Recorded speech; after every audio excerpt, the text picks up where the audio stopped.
Hello YouTube, this is Said Mirza, and today I wanted to look at chapter 26 of the Quran. And specifically, what I wanted to look at was this motive that develops in this chapter. We see in verses 8 and 9 the statements, "In that is a proof, but most of them are not believers. And thy Lord, he is the exalted in might, the merciful."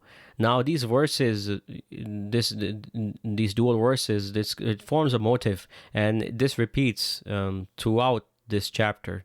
And obviously, we understand that God is the exalted, mighty, and merciful. But to me, because it's being repeated so many times, it's kind of these are um, flags. These are signposts saying, okay, there's something more to it than just that. And one of, I guess, the readings that I did a couple of weeks ago, it kind of clicked with me what this was all about, and I was very excited by seeing how this motive develops, and I wanted to share that with you. So what I want to do in this video is not go over this whole chapter. It's a long chapter, but what I'm going to do is I'm going to give you a high level overview and show you how this motive is connected across the whole narrative of this chapter. So to kind of go over the setup of this chapter, we're gonna read the first couple of verses. So we're gonna jump straight into this. In the name of God, the Almighty, the Merciful. Ta, Sin, Meme. Those are the proofs of the clear writ. Thou mightest destroy thy soul from grief, that they are not believers. If we will, we can send down upon them from the sky a proof to which their necks will remain humbled. And there comes not to them any new remembrance from the Almighty, save they turn away therefrom. Then have they denied, and there will come to them the report of that whereat they mocked. Have they not seen the earth, how much we have caused to grow therein of every noble kind? In that is a proof, but most of them are not believers. And thy Lord, he is the exalted in might, the merciful. So we're going to just stop here. Now, obviously it's addressing Prophet Muhammad, and it's saying that you're depressed and you're being rejected, and you would destroy your soul from grief because they are not believers. And if we had willed, we could have sent down upon them from the sky a proof to which their necks would remain humbled. Now, I always thought that meant that God would send down, something physical, like the angel coming down, or something supernatural, that when people would see it, then they would submit to God. But then I realized that what it's talking about is that about punishment. That if God were to send down upon them from the sky a punishment, which is a proof, their necks would be humbled, they would be humiliated. And this ties in with the idea that your Lord, he is the exalted in might, the merciful. Because he is the exalted in might, he can punish them whenever he wills, but he's the merciful, so he's delaying them, he's giving them time to repent. And we're gonna see this pattern, this recurring theme across this whole narrative, because this chapter treats of the histories of the past civilizations that were destroyed by God. That is the proof that the Quran is giving you. So this is the kind of the setup of this, and then it jumps straight into talking about Prophet Moses, and he was sent to Pharaoh and he was rejected. So I'm just gonna skip that part because I want to get to where the punishment came upon Pharaoh because he rejected the messenger of God. So we're gonna jump to page 2 of here. Okay, so we're gonna start from let's start from verse 60.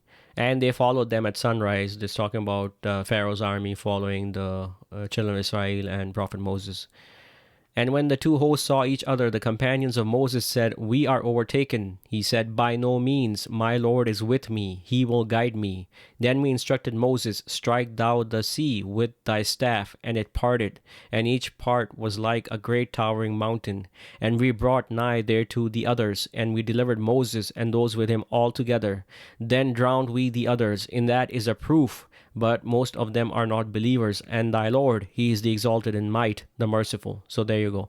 God drowned the company of Pharaoh, and that is a proof.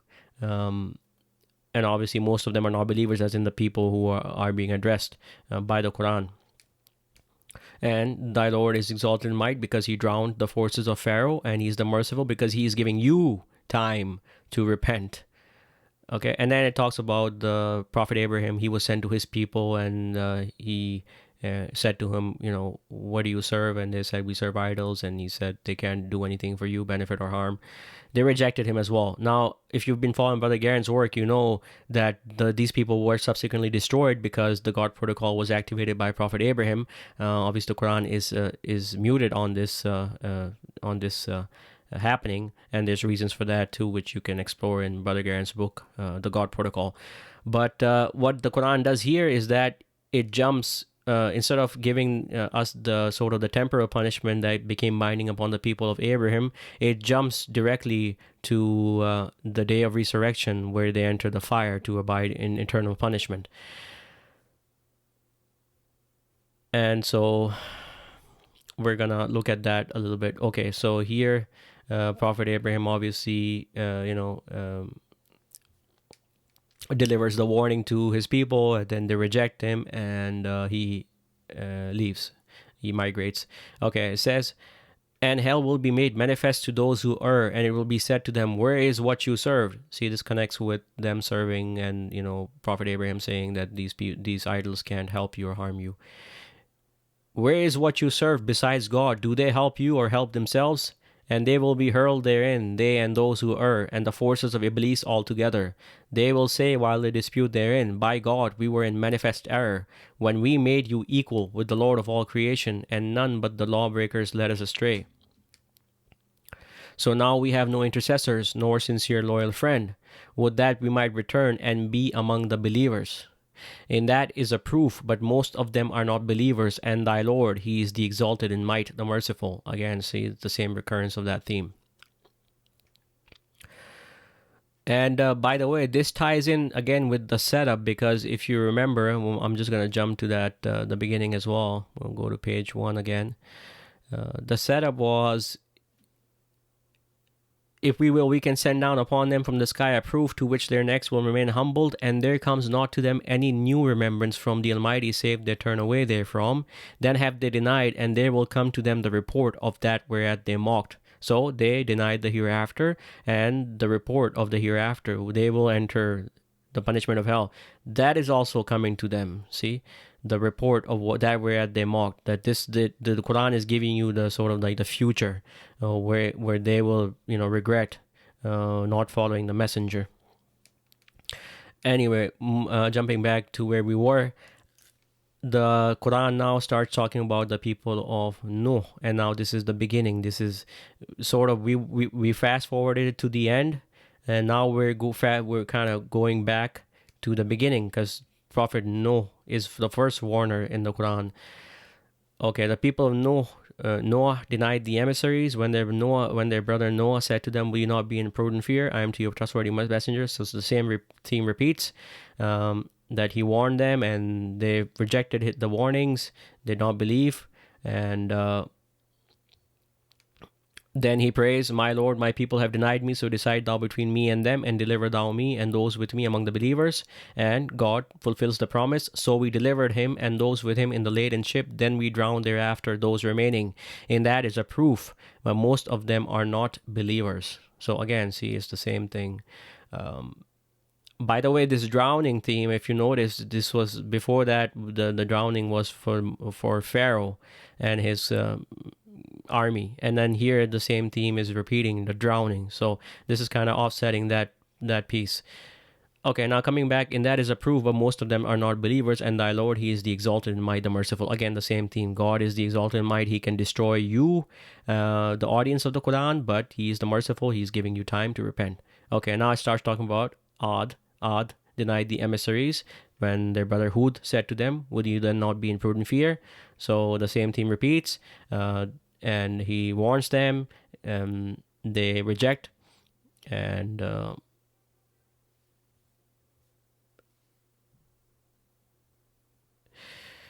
as you can see, it says, and they denied him, then we destroyed them. In that is a proof, but most of them are not believers. And thy Lord, he is the exalted in might, the merciful. Okay, then Thamud, their brother Saleh comes to them, he warns them, and they reject him. And their argument is that you're only a mortal, and they also ask for a proof if you are of the truthful. And in their case, the proof does come to them, the she camel, and they obviously transgress and kill this she camel, and then they obviously become remorseful. And then it says, and the punishment sees them, in that is a proof, but most of them are not believers. And thy Lord, he is the exalted in might, the merciful. Okay, so you can see that this is a recurring theme, because the messengers come to their people, they're rejected, they ask for signs. In the case of Saleh, the signs are given, they still reject. So it doesn't make any difference whether a sign comes or not. The ultimate sign is the punishment, and then they will believe, but it'll be too late. Okay, the people of Lot denied the emissaries, and obviously they were committing homosexuality. They were subsequently destroyed. Then we annihilated the others, and we rained upon them a rain, and evil is the rain of those who were warned. In that is a proof, but most of them are not believers. And thy Lord, he is the exalted in might, the merciful. Then it talks about the companions of the woods, and the Prophet Shu'aib came to them. I'm a trustworthy messenger, and that, they should not cheat people. They rejected him, and the same theme again develops. They denied him, then there seized them the punishment of the day of shadow. It was the punishment of a tremendous day, and that is a proof, but most of them are not believers. And thy Lord, he is the exalted in might, the merciful. Now, this was the exalted in might piece. Now it talks about the merciful piece. Verse 192 develops this theme that, and it is a revelation of the Lord of all creation. So this is the mercy upon mankind, that God has sent down a revelation, and it's in a clear Arabic tongue, and it is in the writings of the former people. So God is the merciful. He has sent down scriptures throughout time, and he has sent messengers to warn people before his punishment becomes binding. And there's also again the same idea of a proof. Is it not a proof to them that the learned of the children of Israel know it? And had we sent it down upon any of the non-Arabs, and he had recited to them, they would not have been believers in it. So this is a proof in itself. Obviously, the audience of the Quran, the initial recipients, if you again followed Brother Gerrans' work, they were destroyed as well. So this has already come to pass. Okay. So now I just want to concentrate on this final piece, because I think it's very important. Verse 200. Thus have you put it in the hearts of the lawbreakers. They will not believe in it until they see the painful punishment, and it will come upon them unexpectedly when they perceive not. Then will they say, can we be granted respite? Is it then our punishment they seek to hasten? So this is closing off that whole argument where, if we would have willed, we would have sent down a sign to which their necks would have been humbled. And so the painful punishment, that is the sign in itself. And when that sign comes, then they will believe, but then it will be too late. And that this punishment which they are seeking to hasten, God is delaying it, because he again is the merciful. And then it talks about how this Quran could not have been created by anyone besides God, and it's not for the Satans to bring it down. And this is pretty much all there is to it. This theme is developed across the Quran, and there are multiple instances where the same thing is repeated, that the sign that they're looking for is the punishment, and when the punishment comes upon them, it'll be too late. So because God is the merciful, he has given them time, he has sent down the messengers, he has sent down the scriptures, and that those scriptures in themselves are enough, are suffice as a sign, as a proof, and that we should be taking those and looking into those carefully, and coming to a certainty about the resurrection. And because when the hour strikes, then that's it. The time is up. So anyway, I just thought I'd share this with you. I don't know if you know about this website, but this website is called reader.quranite.com. And this is Brother Gerrans' translation.